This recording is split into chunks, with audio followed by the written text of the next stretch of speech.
On February 22, 2022, the Government of Alberta announced in the throne speech that access to specialized services will be expanded to home education families through a new program. In this video, we want to share with home education parents some information on how this program will work. The purpose of the program will be to help parents, as teachers of their children in grades 1 to 12, implement educational curriculum at home by gaining a better understanding of their children's learning needs.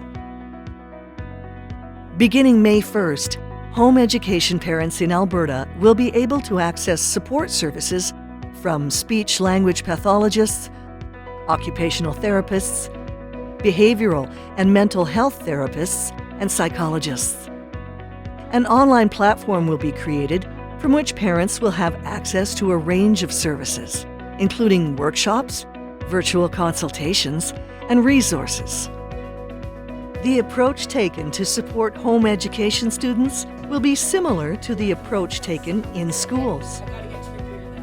The focus will be on supporting parents to resolve or address any questions or concerns they have through universal supports.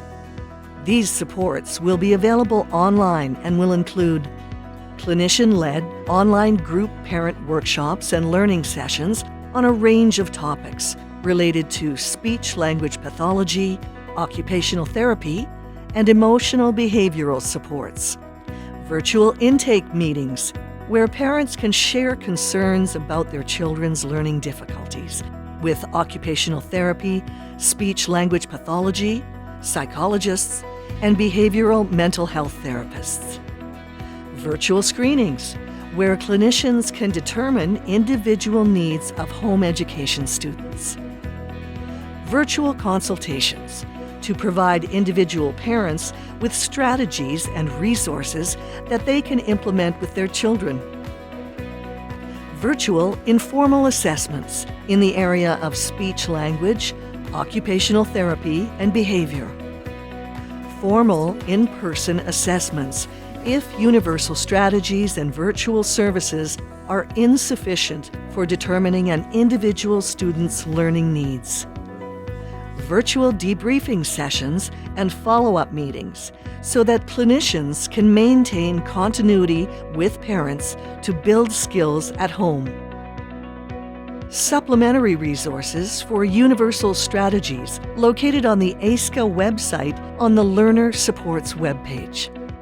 In cases where universal supports, commonly used strategies that parents can implement at home, aren't sufficient in addressing the learning needs of the child, clinicians may recommend to parents that the child receive a further individualized assessment.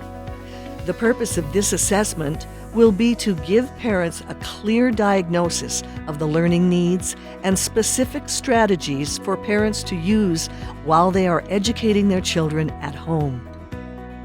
When parents determine that the clinician's recommendation for individualized assessment is the best path forward for their child, the assessment will most commonly be scheduled in person in urban centers throughout the province. After the assessment is complete, there will be an opportunity for parents to meet virtually with the appropriate clinician to discuss implementation of strategies by the parents. It's important to note that the supports are available to all home education parents and students, regardless of whether they are in a home education program that is supervised by a school authority, or if they are registered in a home education program that is not supervised by a school authority or notification only. As the throne speech also noted, the goal of the new support services program is to help to ensure all children in Alberta, regardless of educational choice, receive the supports they need to be successful.